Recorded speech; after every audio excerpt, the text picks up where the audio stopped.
ข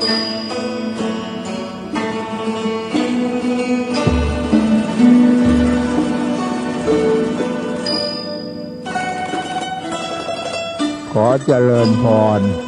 ศรัทธาสาธุชนญาติโยมทั้งหลายช่วงนี้เป็นวันพระ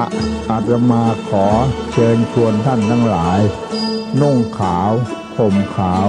เข้าวัดฟังธรรมทำบุญใส่บาตรเพื่อให้เกิดเป็นประโยชน์แห่งตนและเพื่อให้เกิดเป็นสันติสุขแห่งประเทศชาติเรามาแต่ตัวไปแต่ตัวอย่าลืมหาความดีใส่ตัวไปด้วยความดีใส่ตัวอย่างน้อยคือศีล 5ตั้งใจรักษาให้มั่นสักข้อใดข้อหนึ่งก็ยังดีกว่าไม่มีเสียเลยขอให้ทุกท่านจงได้รับสิ่งที่พึงปรารถนามีอายุยืนมีทรัพย์สมบัติมากมีปัญญาเฉียบแหลมทุกประการเทอญ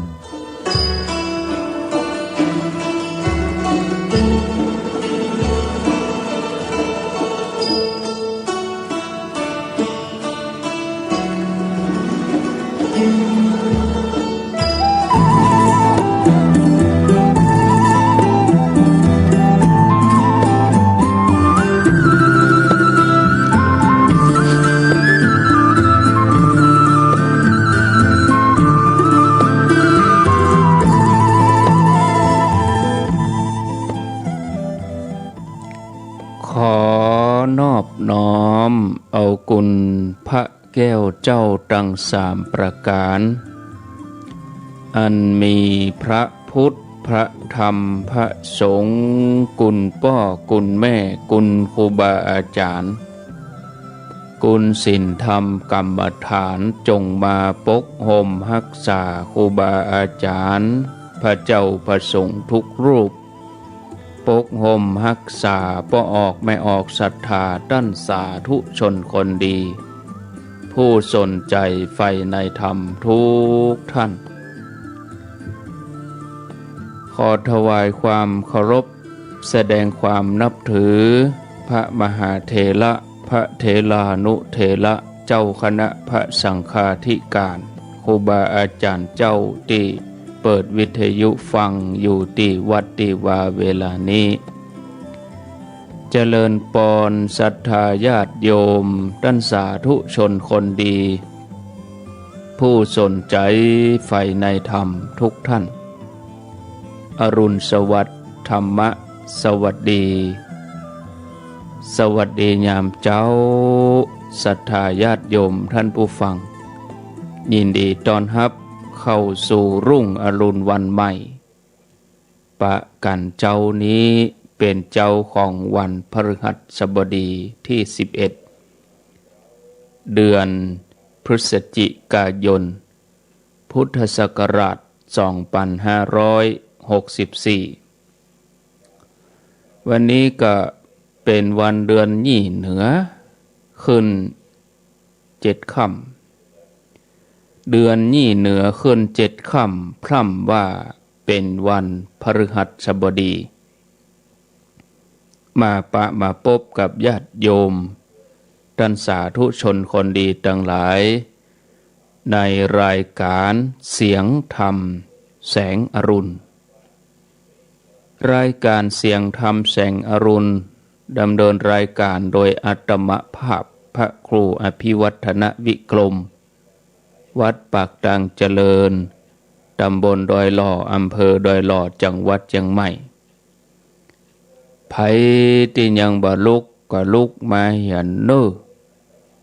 ลุกมาได้แล้วตื่นมาได้แล้วญาติโยมท่านทั้งหลายหลับลุกเจ้ากินผักตังปายหลับลุกขวายกินผักตังเกาลุกเจ้าได้หลายลุกขวายได้น้อยหลับลุกเจ้า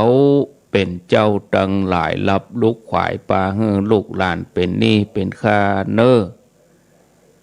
ตื่นมาเหียเน้อลุกมาเหียเน้อลุกเน้อลุกเน้อลุกตื่น ตื่นได้แล้วลุกได้แล้วญาติโยมท่านทั้งหลายหลับลุกเจ้ากินพักดังไปหลับลุกขวายกินพักดังเก่าลุกเจ้าได้หลายลุกขวายได้น้อยลุกเจ้าตื่นตัวเจ้าบัวกับหันเยื่องนาพังพร้อมลุกขวายบ่ตันหนตางกีดก้อมก้าตัวบ่ต้อมปูนอายจุงเก่งเข้าไว้อย่าไปเฮือขวายต่อหน้าสบายจำไว้เน้อเจ้าจำไว้เน้อเจ้าอรุณสวัสดิ์ธรรมะสวัสดีสวัสดีท่านผู้ฟังญาติโยมท่านสาธุชนทุกคนทุกท่านตี5:08ตอนรับทุกท่านเข้าสู่รุ่งอรุณวันใหม่วันนี้อาตมาภาพก็จะอยู่กับญาติโยม1 ชั่วโมงตั้งแต่เวลานี้เป็นต้นไปจนถึงเวลา6 โมงแล้วก็6 โมงถึง7 โมงก็จะเป็นท่านสมชาติชาตปัญโยอุทยานธรรมพระสุนทรมุนีวันพฤหัสบดีนี้ก็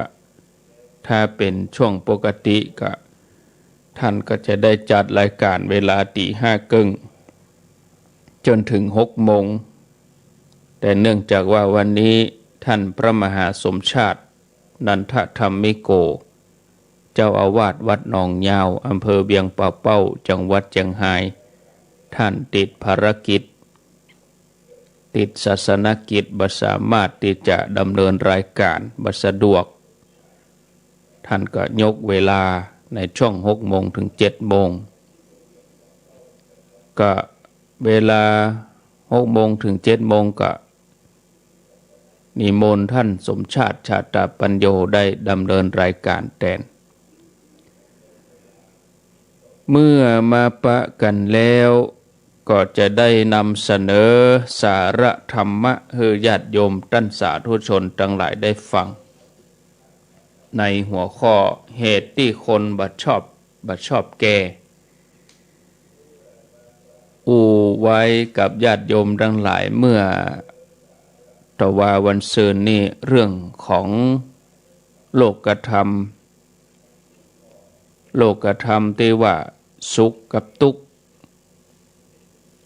แล้วก็มาขึ้นตัดหัวข้อที่ว่าคนเฮาทุกวันนี้ก็มีความเสื่อมไปเป็นธรรมดาความเสื่อมนั้นเกิดขึ้นจากความชราความแก่ตกลงว่าคนเฮาแก่กันทุกลมหายใจท่านผู้ฟังที่เปิดวิทยุฟังอยู่นี้บอกว่าจะเป็นเพศใดวัยใดก็กำลังแก่ไปทุกวินาทีทุกลมหายใจผู้ที่สื่อสารอยู่นี้ก็กำลังแก่ไป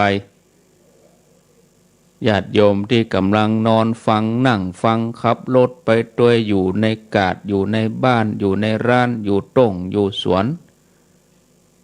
ก็กำลังแก่ไปเหมือนกันคนที่บ่กลัวแก่ก็กำลังแก่คนที่เป็นทุกข์เป็นร้อนเพราะกลัวแก่ก็กำลังแก่แม้แต่คนที่กำลังเสาะหาอุบายที่จะปกปิดความแก่ในที่สุดก็จะต้องแก่ไปฉะนั้นญาติโยมเรื่องความแก่นั้นเป็นเรื่องธรรมดาเป็นที่บัจจัยปรากฏการแปลกประหลาดอะไรอย่างคนตึงโมดตึงแผ่นดินตึงโลกนี้ก็กำลังมีความแก่ไปด้วยกันไผบ่ได้เสียเปรียบได้เปรียบคนสูงคนต่ำคนอ้วนคนผอมพระโยม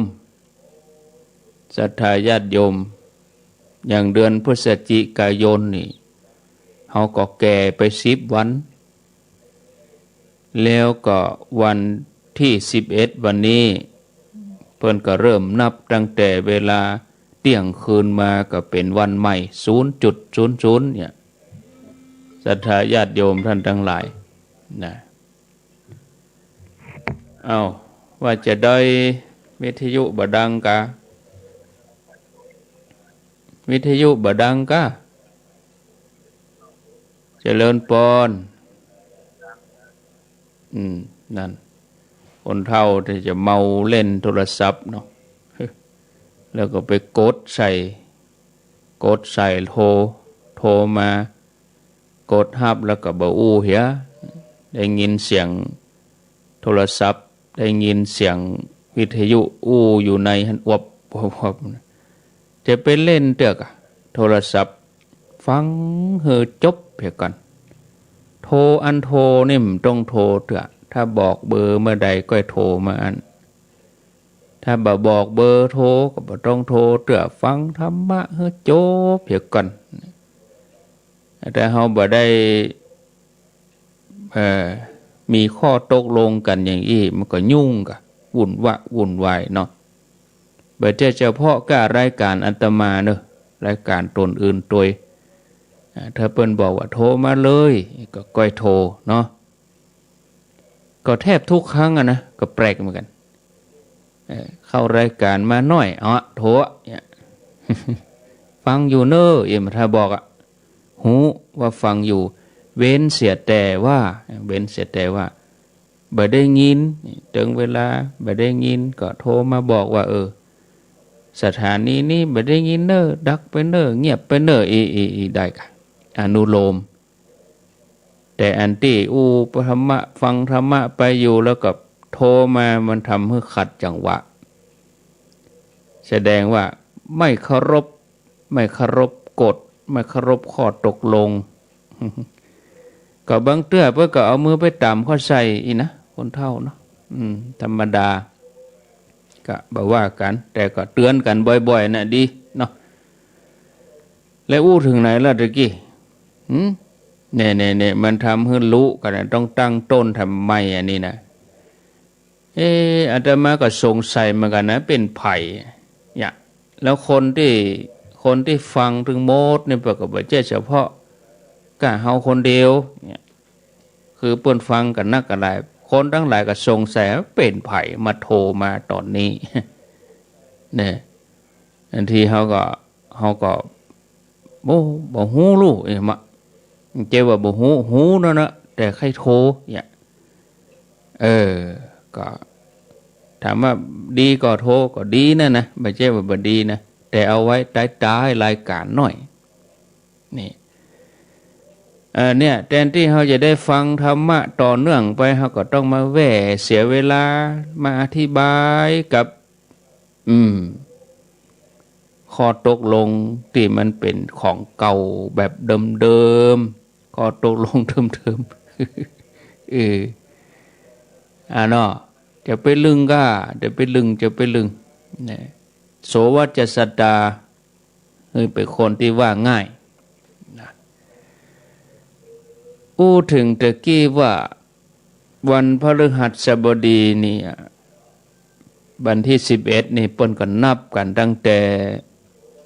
เที่ยงคืนนี่เนาะ00.01เป็นเวลาวันใหม่บัดเดี๋ยวนี้เฮาก็เท่าแก่ไป5ชั่วโมงปลายแถม17นาทีสำหรับวันที่11พฤศจิกายนนะศรัทธาญาติโยมท่านทั้งหลายแล้วก็ความแก่นี่มันก็เป็นของสมบัติของทุกคนนะจะหนีไปไหนพ้นเนาะตราบใดที่เราหายใจเนาะเช่นใดเมื่อเราหายใจอยู่เราก็ต้องแก่เท่าไปถึงวันนี่จะได้ถึงบ่แก่ก็บ่ต้องหายใจ อันนี้หยุดก็คือบ่แก่ละพ้องก็หยุดในวัยหนุ่มวัยกลางคนวัยแก่วัยเฒ่าตราบใดที่ยังหายใจก็ต้องแก่ทุกวินาทีเหตุที่คนบัดชอบความแก่อันนี้เป็นหัวข้อประจำเจ้านี้ เมื่ออู้ถึงต้นสายปลายเหตุเงื่อนเก้าแล้วนี่นะความแก่ก็คือลักษณะที่เฮาเคลื่อนจากการเกิดเพื่อจะไปสู่การตายนั่นเนาะตัวแก่นี่เป็นตัวที่แทรกเข้ามาตั้งกลางแก่นี่ก็เลยเป็นเรื่องธรรมดาสามัญของคนเฮาเมื่อมันเป็นเรื่องธรรมดา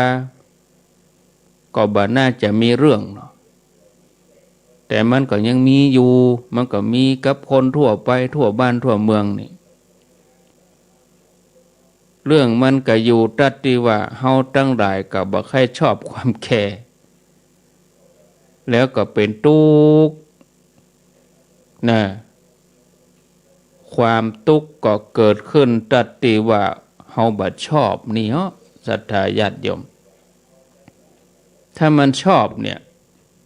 มันก็บ่มีเรื่องจะทุกข์คนที่บ่ชอบความแก่ก็เลยเป็นวิตกกังวลบ่อยากแก่ถ้ามันแก่พอที่จะ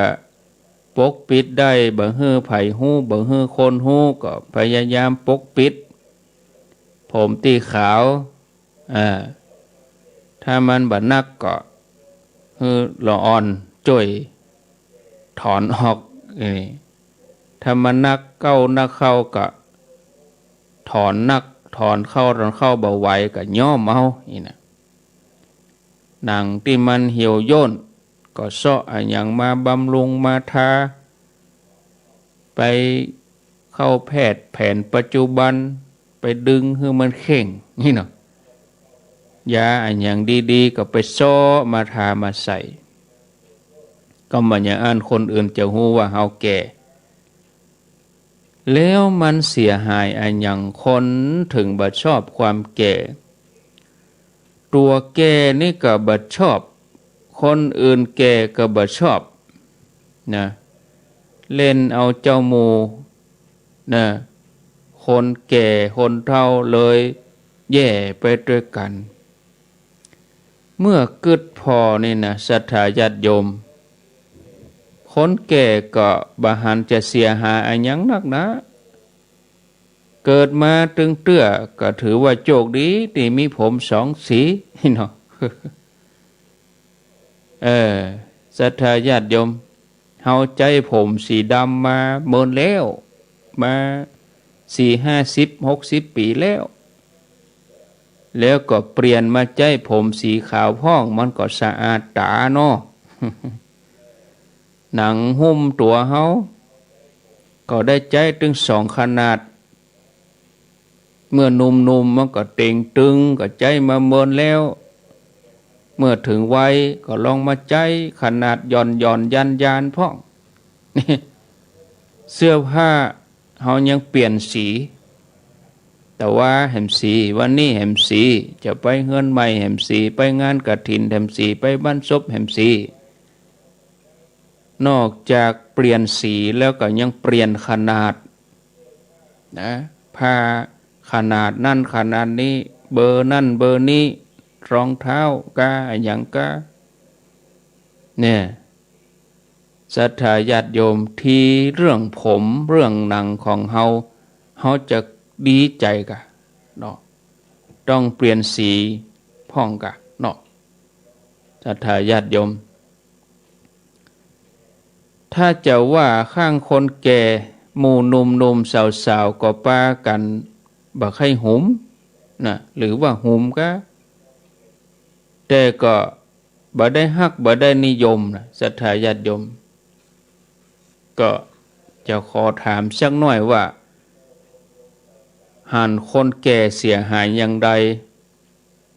หันความแก่เสียหายอย่างใดเป็นจะใดถึงบ่ชอบวันนี้เฮาก็ลองมาพิจารณาให้ถี่ถ้วนที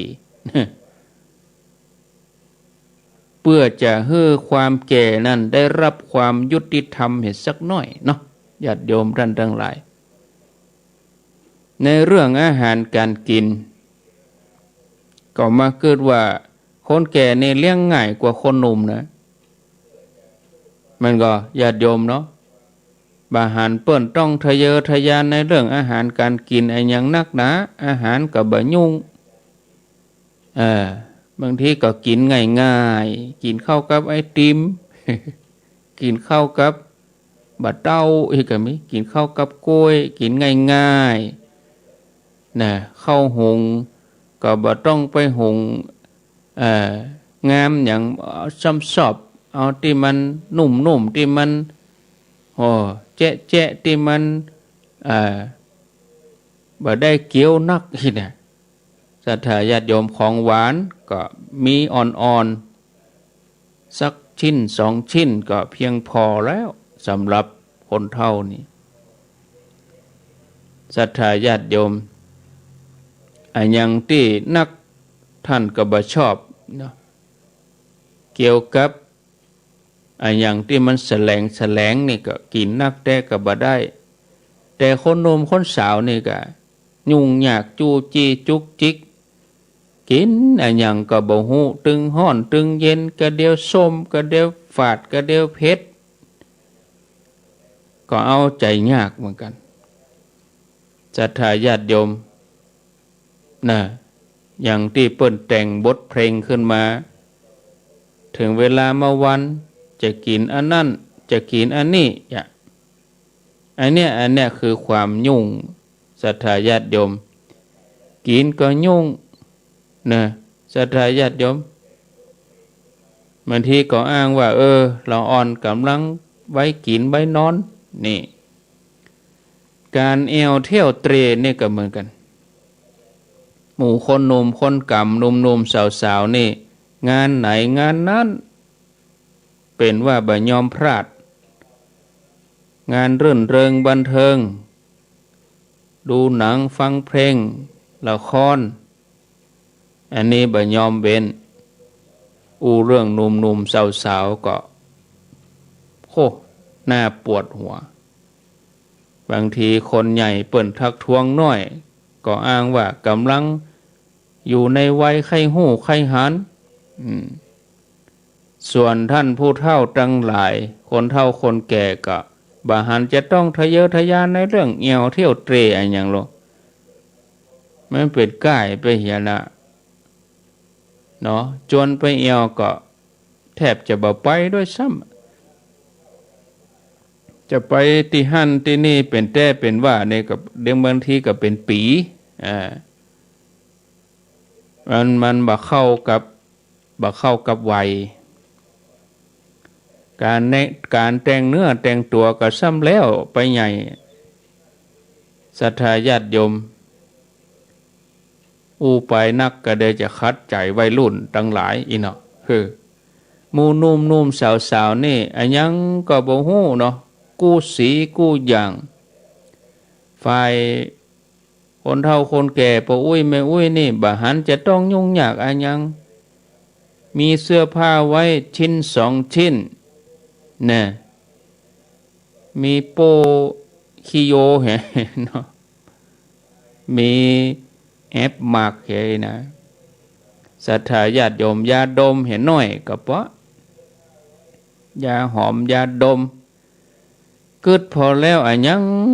เนี่ยญาติโยมทั้งหลายคนแก่ง่ายกว่าคนหนุ่มสะดวกกว่าสบายกว่าเรียบร้อยกว่าแล้วจะได้ถึงประเมินกล้าราคาให้คนแก่น้อย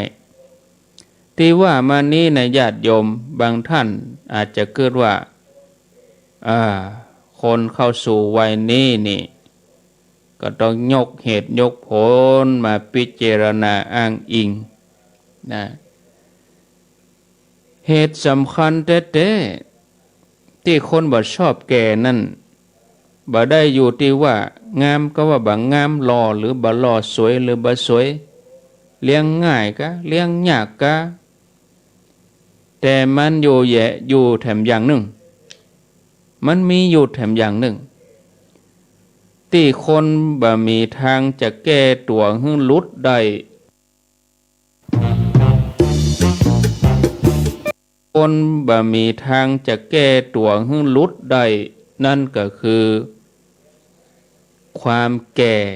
กับความตายนี่มันอยู่ใกล้ บรรดาท่านพุทธศาสนิกชน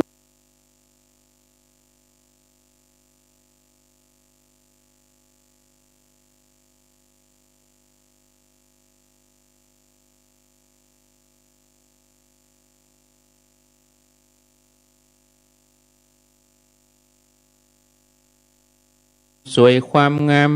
นั่นเป็นเรื่องปลีกย่อยเบ็ดเตเล็ดเป็นประเด็นย่อยตกลงว่า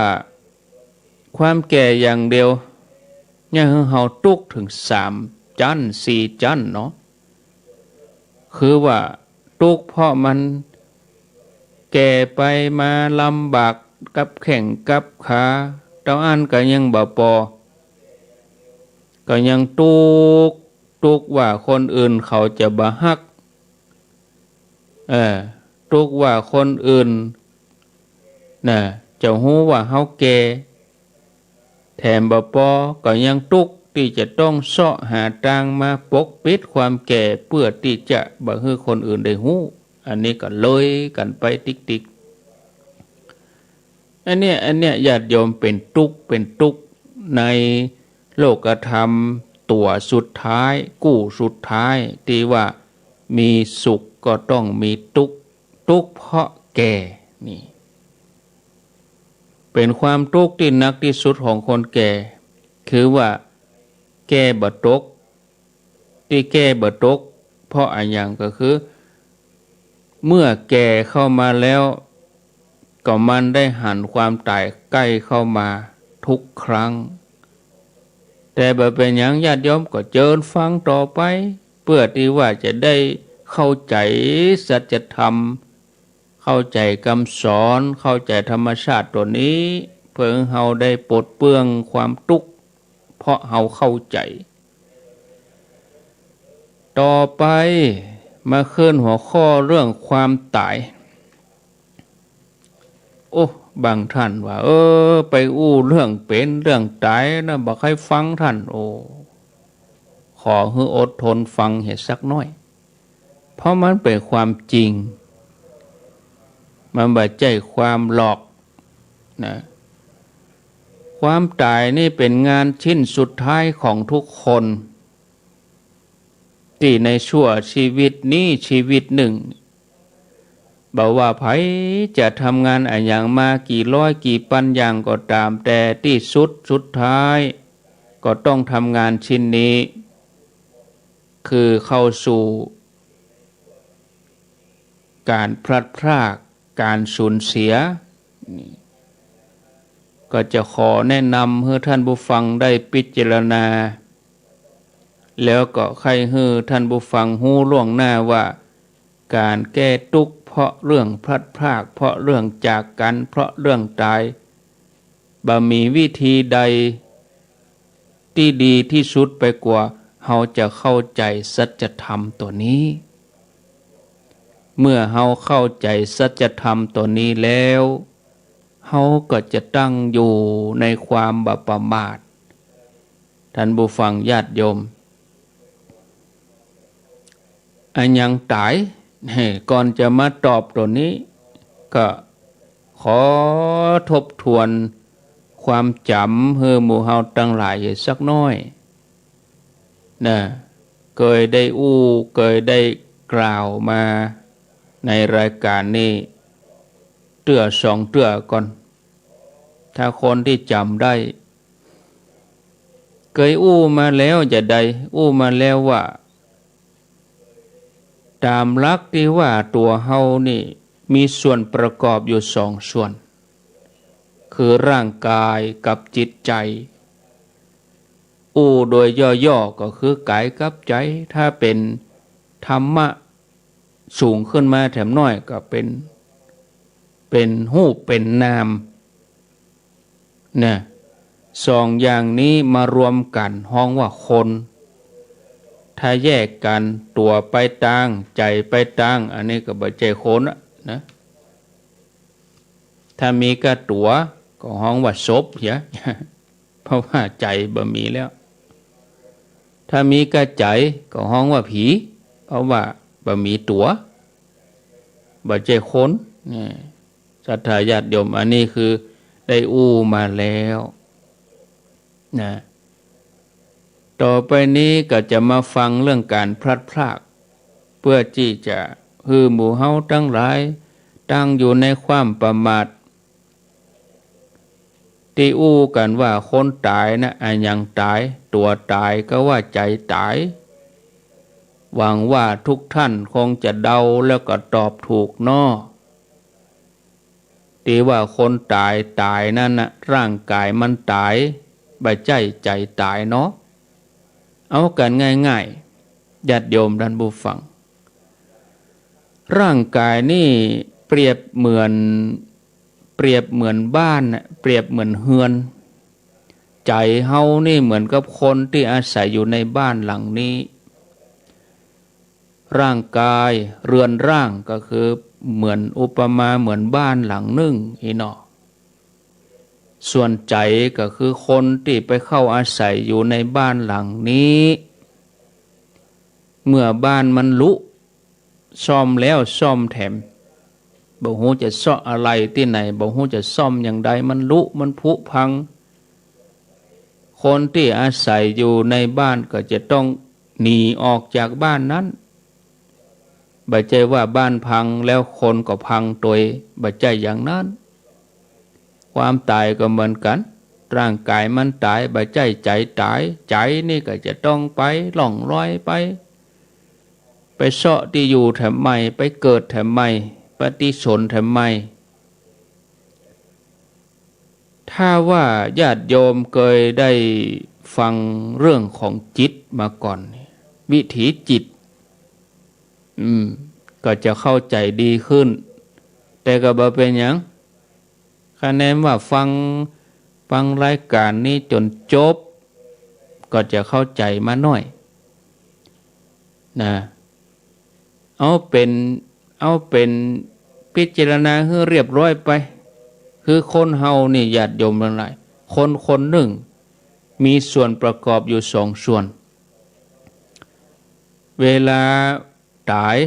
ก็ตายไปส่วนเดียวคือส่วนร่างกายฉะนั้นที่จะอู้กันต่อไปก็จะอู้กันในส่วนที่อันยังตายนี่เนาะเนี่ยอย่างถึงตายนี่ความจริงการตายนี่ก็บ่ใจปรากฏการพิเศษอันยังบ่ใจเป็นของแปลกอันยังในโลกเนี่ยถึงวันนี้ยังอู้อยู่นี่ก็มีคนตายเอาง่ายๆอย่างญาติโยมเขาอยู่ในชุมชนอยู่ในหมู่บ้านตำบลแต่ละวันนี่ในตำบลเขาตายไปกี่คนในอำเภอเขาตายไปกี่คนตลอดปี64เข้ามานี่จะสิ้นปีมากตายไปกี่คนตายนะเป็นคนหนุ่มก็เป็นคนเฒ่าก็เป็นวัยอย่างใดก็มีตลอดนะเพราะว่าอันนี้เป็นของสากลของโลกเป็นความจริงที่อยู่กับโลกนี้เพราะคนในโลกนี้เนี่ยญาติโยมทั้งหลายคนที่ตายแล้วนี่นักกว่าคนที่ยังบ่ตายนะเอามาพอกองฟอนขี้เต้าในไปเหี่ยวกะสักเต้าใดแล้วเนาะบ่ฮู้กี่ร้อยกี่ล้านนะทั่วโลกนี้ร่างกายของเฮานี่มันเป็นของผสมนะศรัทธาญาติโยมมันบ่ใช่ธาตุที่บริสุทธิ์มาแต่มันเป็นของผสมขึ้นมาจากธาตุหลายอย่างมารวมกันของที่ใจผสมกันเนี่ยมันเป็นของสดพ่องของเปี๊ยะพ่องเนี่ยถ้าร่างกายนี่สร้างขึ้นโดยธาตุบริสุทธิ์อย่างเดียวมันต้องทนทานมันต้องอยู่ได้เมินมั่นคงนักกว่านี้กะเนาะยิ่งถ้าเป็นธาตุชนิดแห้งๆอย่างกับทองคำอย่างกับเพชรอย่างกับตองอย่างกับอย่างเป็นธาตุที่บริสุทธิ์เนี่ยอันนี้มีความทนทานนะแต่มนุษย์เฮานี่เป็นธาตุที่มาผสมกันนะเป็นตัวคนเฮาขึ้นมาธาตุใหญ่ๆก็คือดินน้ำไฟลมธาตุหมุนเนี่ยญาติโยม รวมกันมาผสมกันก็เลยเป็นตัวคนเฮาขึ้นมาในภาษาพระปนห้องว่ากายคือกายคือรูปนี่อย่างคำว่าร่างกายเนาะที่เฮาใจกันถึงวันนี้คำว่ากายแปลว่าหมู่แปลว่ากลุ่มคนหลายๆคนมารวมกันอย่างพระเนี่ยนิกายนิกายธรรมยุตนิกายมหานิกายนิกายเซนนิกายมหายานนิกายต่างๆแต่ละศาสนาคริสต์เปิ้นก็มีนิกายโรมันคาทอลิกโปรเตสแตนต์อิสลามเปิ้นก็มีนิกายซุนนีกับชีอะห์นี่ญาติโยมเนี่ยเปิ้นก็ห้องว่ากาย ก็หมายความว่าเป็นกลุ่มที่รวมกันของธาตุ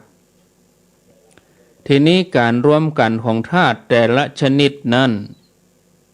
เป็นการฝืนกฎของธาตุเพราะตามธรรมดาเนี่ยกฎของธาตุนี่มันต้องแยกกันอยู่บ่ใช่มารวมกันนะแม้แต่การรวมกันของกลุ่มธาตุที่ผสมกันแล้วอยู่ในกฎนี้เหมือนกันอย่างท่านทั้งหลายที่เฮามาฟังรายการด้วยกันเฮาเปิดคลื่นเดียวกันเฮาอยู่ด้วยกันตั้งแต่เจ้ามาจนถึงเวลานี้5:39 นาทีเนี่ยเอามารวมกันฟังรายการอยู่นี้อันนี้เฮาก็ฝืนกฎความเป็นธรรมชาติความเป็นธรรมดาเหมือนกันแล้วแหมสกรรมเขาก็ต้องแยกย้ายกันไปทำตามหน้าที่ป้องก็ไปกาดขวายมาน้อยก็ไปกาดหล่ออ่อนนักเรียนก็ไปโรงเรียนครูบาอาจารย์พระเจ้าประสงค์ก็ออกบิณฑบาตศรัทธาก็ไปทำมาหากินแยกย้ายกันไปแต่บัดเดี๋ยวนี้เวลานี้มาค้อนกันอยู่ที่วิทยุนี่ก่อนเนี่ย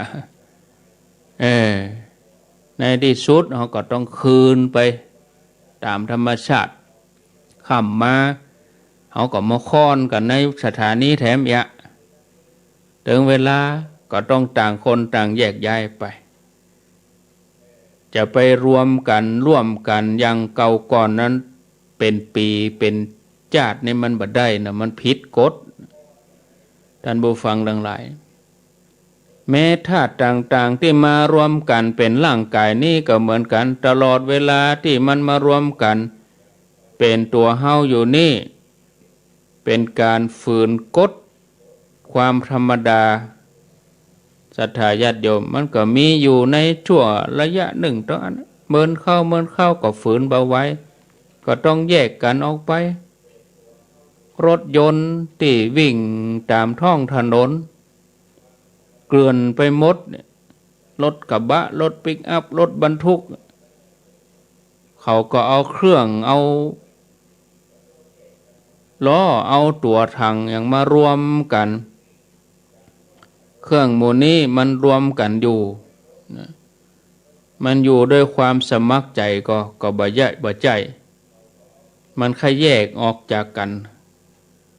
ศรัทธาญาติโยมทั้งหลายอันนี้อย่างสมมติว่าเหมือนรถมีใจเนาะแต่มันยังแยกออกบ่ได้เพราะว่ามันโดนยึดโดยน็อตโดยระบบกลไกถูกเหนี่ยวไว้ด้วยเกลียวนะโดยเปิ่นเอาออกติดพ่องนี่นะถ้ามันมีใจเหมือนคนเฮาก็อู้ได้เลยว่ามันต้องถูกบังคับให้ใจไปรวมกันอยู่ถ้าใครฮู้ว่ามันจะใครอยู่ก็ว่าใครไปเฮาก็ลองถอดน็อตออกอย่างล้อเนี่ยน็อตมีกี่ตัว4ตัว5ตัวลองคลายเกลียวถึงหมดออกพอแล้วก็เลือกจะไปอยู่ที่ไหนอย่างเสรีเฮาก็ลองพิจารณารับรองเนี่ยแบบกี่วันล้อกะแบตเตอรี่กะ ตัวถังก็เครื่องยนต์ก็อันยังก็คงจะกระจัดกระจายแยกกันแยกไปตามที่ต่างๆบ้านที่เฮาอยู่อาศัยนี่ก็เหมือนกันที่มันเป็นรูปร่างที่มันเป็นหลังคาเป็นฝาบ้านเป็นปืนก็เพราะว่าส่วนประกอบต่างๆถูกยึดไว้ก่อนหน้านั้นก็มาจากคนละที่เนี่ยหลังคามีที่เล็กมีที่เล็กกลมีที่ไม้มีที่กระเบื้องมีที่สีมีที่ก็อยู่คนที่คนต่างแต่ว่าเอามารวมกันอยู่เอาเล็กกลตอกเอาปูนยึดตอกไว้ยึดไว้ศรัทธาญาติโยมเฮามาพอตอนที่เปิ้นลื้อบ้านหั่นกะพรึบเดียวศรัทธาญาติโยมหายไปหมดเลยชีวิตร่างกายคนเฮาก็อย่างเดียวกันรวมกันธาตุทั้งสี่ถึงเวลาก็ต้องคืนสู่ธรรมชาติหมดเลยบ่เหลือบ่ข้างนะศรัทธาญาติโยมเนาะวันพกก็ก้อยมาอู้ต่อแถมนะวันพกวันศุกร์ก็เวลาเดิมตี 5 ถึง 6 โมงเหมือนเดิมวันพกนะก็ก้อยมาฟังกันวันพกเป็นวันศีลตัวยเนาะวันพกนี่เป็นวันพระแต่ก็จัดรายการเหมือนเดิมวันพกวันศุกร์มาฟังต่อตอนนี้เวลาตี 5 กับ 44 นาทีก็เกียมเนอะเกียมตั๋วเนาะแต่ไปฟังโทรเตื้อเกียมไว้หั่นก่อนจะไปหม้อเตื้อเนาะเย็นไว้โยมเย็น อากาศก็เย็นแล้วเหรออุณหภูมิตอนนี้ที่โดยรอที่ปากทางเจริญนี่24 องศาเย็นสบายณเวลาตี 5 กับ 44 นาทีอุณหภูมิ24 องศาวันนี้มีแดดตลอดทั้งวันแล้วก็มีเมฆเป็นบางที่บางจุดบางที่บางแห่งก็มีฝนโปรยปลายทำให้บรรยากาศแล้วก็เย็นสบายแต่ว่าช่วงเมื่อไงนี้มืดครึ้มก็นึกว่าโอ้ฝนจะตกให้ก็กินข้าวตอนแล้วก็เป่งเงี้ยเนาะแต่ว่านี้ช่วงเมื่อไงนี้ก็มืดดีเย็นอากาศเย็นม่วนเอาประกาศข่าวสารงานบุญวันที่13นี่ก็ขอเจริญพรเนาะญาติโยมผู้จะมาร่วมทอดกฐินที่วัดปากตังเจริญก็ขอเจริญพรได้วันที่14ก็ที่วัดม่อนห้วยแก้ววันที่19นี่ก็หลายที่ตุลุงเพิ่นประกาศไปก่อนหน้าตะกี้หลายวัดเนาะหลายวัดหลายวา19นี่เป็นวันสุดท้ายของฤดูกฐินก็เป็นวันลอยกระทงวันที่19นะสุดท้ายของฤดูกฐินแล้วหมดเนี่ยเปิ้นกำหนดให้1 เดือนออกวาสามาจนถึงยี่เพ็งก็ไปร่วมกันหาโอกาสไปร่วมกันญาติโยมท่านทั้งหลายแล้วก็เดือนหน้านี่วันที่8 9 10 11 8 ถึง 11 เดือนธันวาคมอันนี้เปิ้นจะเข้ากรรมที่ม่อนพระศรีสองเมืองครูบาอาจารย์ทั้งหลายอันนี้ด้วยความสมัครใจบ่มีใบหนีมนต์บ่มีหยังไผใครไปเข้าไปญาติโยมไผจะไปก็ได้บ่ได้บังคับเอาสมัครใจแล้วก็ไม่มีใบนิมนต์เข้ากรรมแล้วบ่มีการต้าน คือเข้าแบบปฏิบัติตัวเองไม่ใช่ว่าเหมือนเขาเข้าเหมือนก่อนที่เขาเข้ากรรมกันแต่ก่อนเขาเข้ากรรมกันแล้วออกกรรมแล้วเขาจะตานกันถวายอันนี้ครูบาอาจารย์ที่ไปก็ตั้งใจไว้ว่าเข้ากรรมก็คือเข้ากรรมเต๊ะๆบ่ได้ เข้ากรรมแล้วก็ถึงเวลาออกกรรมจะมาถวายทายธรรมอย่างนี้บ่มีแล้วก็แล้วเลยนะโดยสมัครใจนะวันที่8 9 10 11เดือนธันวาคมบุญช่วงระยะตีเปิ้นเข้ากรรมนั่นเมื่อวันก็ญาติโยมเขาก็ไปบรรจุพระเปิ้นก็อย่ามีองค์มีหม้อไว้ฮื้อเขาก็เอาพระไปใส่พระที่เขาเก็บไว้ในบ้านเขาเป็นพระผงเป็นเหรียญอะไรอย่างต่างๆก็เอาไปใส่ถ้าบะหมี่ก็ไปปูจาที่ปูนเอาเนอะไปปูจาเอาที่ม่อนพระศรีสองเมืองมีอยู่3 องค์ 3 หม้อเอาไปใส่จอมทยอยไปและช่วงเมื่อวันเปิ้นก็มีการเทศธรรม8 9 10 11นี่นะแม่งายนี่ผูก1มาตอนผูก1วันที่8วันที่9ก็มางายผูกมาตอนผูกจะไปฟังธรรมอีกก็ฟังเวลาใดก็ได้ก็หาเวลาจัดสรรเวลาตัวเองเอา4-5 วันนี้กูเตือเขาเข้ากรรมเขาฟังธรรมเมื่อคืนอยากคนเท่าก็แข่งขาหูตาก็บ่ค่อยดีก็ฟังเมื่อวันเนี่ยนะญาติโยมทั้งหลายแล้วก็วันที่12เดือนธันวาคมบุญนี่เพิ่นจะบรรจุพระบรมสารีริกธาตุไว้ในองค์พระเจดีย์42 เมืองโดยตุง2โดยสุเทพ1จำลองมาก็เขาก็หาโอกาสไปบรรจุอย่า 4-5 วันนี้เนอะถ้าปนวันที่12ไปแล้วเปิ้นปิดปองปิดช่องแล้วก็จะเอาไปใส่ที่ไหนให้ใส่ก็บ่ได้ใส่กับนั้นเปิ้นแล้วละเนี่ยโอ้เสียดายแท้ก็ได้ก็เสียดายตอนนั้นนะถ้าเปิ้นแล้วก็หมดละโอกาสอย่างนี้ดีๆอย่างนี้ก็บ่ใครมีเนาะศรัทธาญาติโยมเนาะก็จัดสรรเวลาดีๆป้ากันไปกะ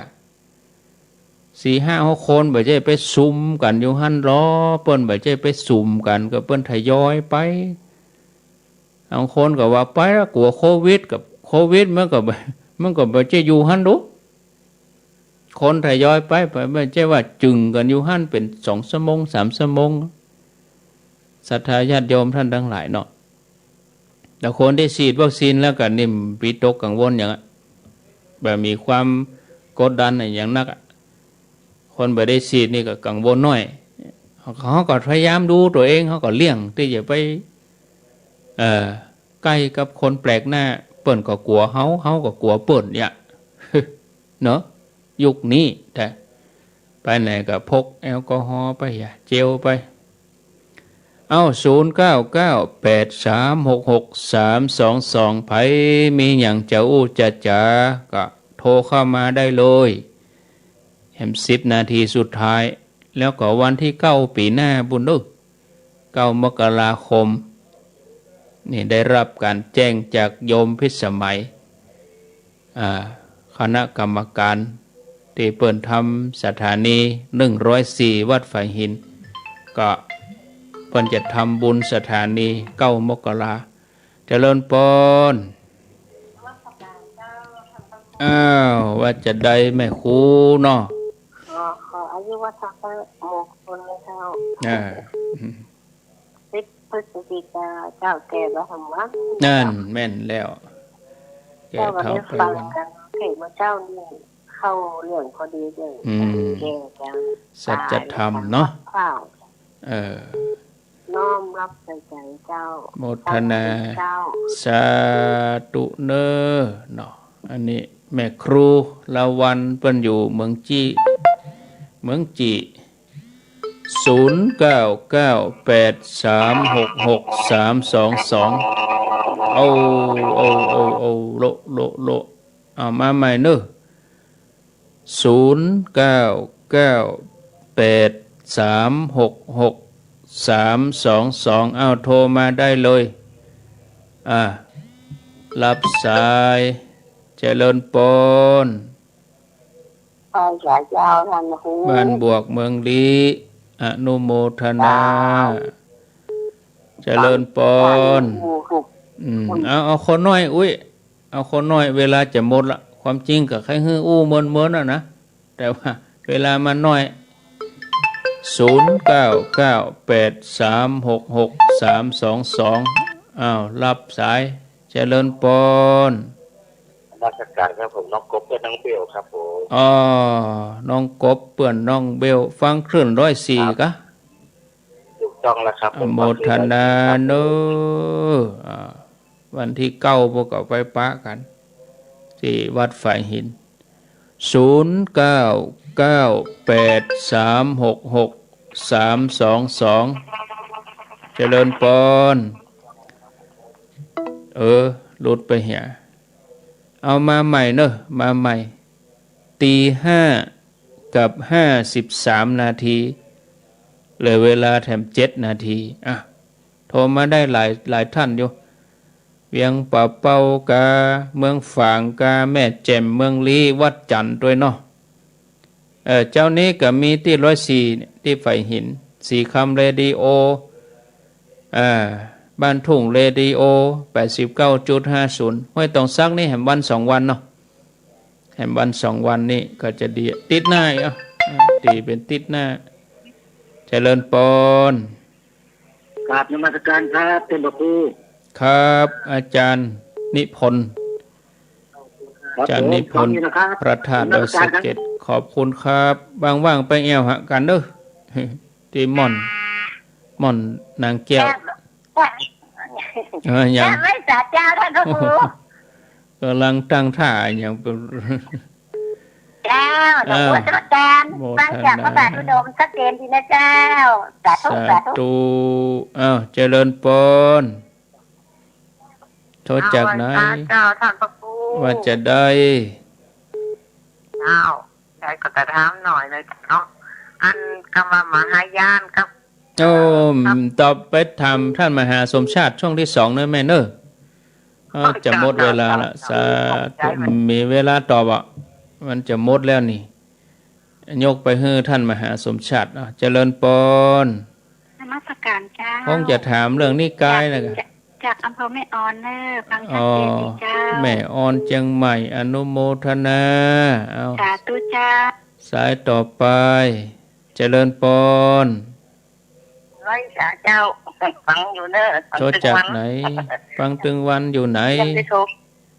แม่นี่อยู่บ้านปอยสายแม่ออนเนี่ยกะอำเภอแม่ออนน่ะโจกดีเนอะอำเภอแม่ออนเนาะอีก5 นาทีแถม5 นาที0998366322ถ้าว่ามีคำถามก็ถ้าว่าโทรก่อนซ้ำดีโทรก่อนที่จะเข้ารายการนะแล้วก็จะมาตอบในรายการอีซ้ำดีต้นชั่วโมงเลย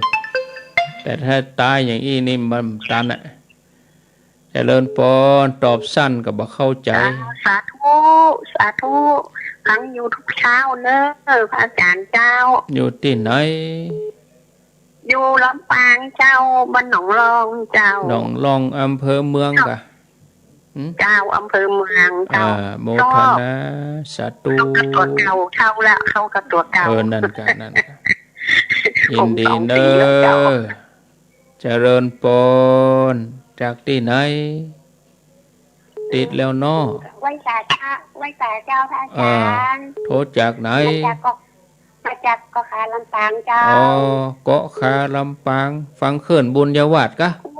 เจ้าวันนี้ใจดีมากเลยวันนี้ยังไม่ได้ยินของวัดบุญยวาดก็เจอไม่ได้ยินเลยเจ้ามาเจ้านะจะได้แจ้งท่านสมชาติเนาะวันนี้ได้ยินนะเจ้าคุณเดียวนี่ฟังคืนลานนาเรดิโอตี5เจ้าแล้วเดี๋ยวนี้เปิ้นฮับอยู่ก่อลานนาเรดิโอเจ้าฮับอยู่วันนี้ไหลมาฮับจำวันเจ้าวันนี้ใจดีมากได้ยินพระอาจารย์ตีบุญยวาดได้ยินชัดขึ้นอดใจรอ เจ้าแต่ บ่ามา รายงานวิดีโอว่าใครได้ยินชาติได้ยินตึงฟังตึงวันนะเจ้าขอให้พระอาจารย์สุขภาพแข็งแรงนะ โม เจ้า ทนาเนอะอดใจรอเนอะแถมสักวางเดือนหน้านี่กะเพื่อก็ได้ยินเวลาเดียวกันตีสี่เวลานี้เพื่อนคงจะปรับเวลาห้าตีห้านี่เนาะถ้าได้ตึงวันก็ดีเนี่ยเพราะคนฟังก็ฟังนักขึ้นเอา0998366322อันนี้ก็แล้วแต่ดุลพินิจของเปิ้นเนาะถ้าว่าเปิ้นฮับญาติโยมก็ได้ฟังบางทีมันก็ทางด้านเทคนิคมันก็มีเนาะถ้าตั้งอัตโนมัติก็แบบมีคนเฝ้าก็ลำบากยิ่งช่วงเจ้าอย่างนี้นะการอัตโนมือ ถ้าเป็นอัตโนมัติถ้าคนเขาเฝ้าอยู่หั่นนี่ก็ดีแต่มันยากนะนี่จิตอาสาทั้งนั้นอ่ะเจ้าแจ้งมาลูกมาแล้วอย่าเปิดอย่าแล้วก็ซ้ำอยู่เนี่ยทั้งเดือนทั้งปียังเยอะเป็นยังเยอะอย่างเจ้ามาก็เนี่ยถ้าเป็นละออนนี่เขาบอกใครชอบมันซ้ำซากจำเจเจริญปอนกราบนมัสการครับครูบาอาจารย์ครับอ้าวทศจากที่ไหนตอนนี้ผมฟังรายการวิทยุของหลวงพ่อนี่อยู่ทศจากที่ไหนว่าวัดไอ้เด้ๆควรถามหน่อยว่า